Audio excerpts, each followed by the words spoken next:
So, happy midweek sa inyo mga kalamon. Hindi ko sasabihin na another accountability post to, pero it is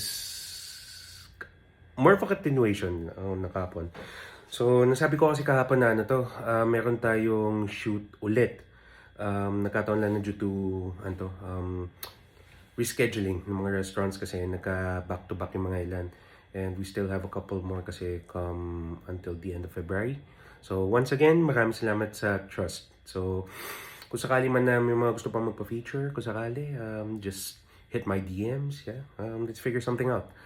Ngayon, papunta tayo na Makati Avenue and we're actually gonna be taking the bus eh.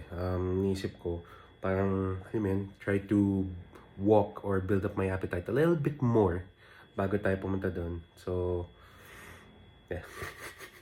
Yun lang sasabihin ko dahilan kaysa sabihin na ang Grab papunta kasi doon ngayon nasa may 250. Yeah, ayoko naman ng gumastos. Saka na muna sa weekend na siguro or whatnot. Pero maliban doon, ito na rin yung oras natin ngayon in the fast. So, we're going to 23 hours now and nakakatawa. Yeah, nakakatawa. It has been challenging lalo na for the first few go-abouts na doing this protocol. Pero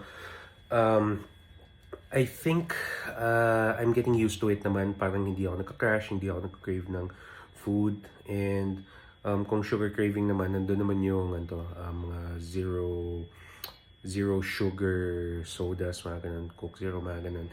Which is actually approved din nung nutritionist ko. As long as i-prioritize pa rin natin of course hydration, tubig para ma-flush out lang yung salt, toxins and all that. Tapos kung sakali lang na mag-crave ka ng sugar or anything parang would want you to eat food. So maganda tayo. Zero sugar. So with that being said, sige, yun na muna. Tapos punta tayo dun.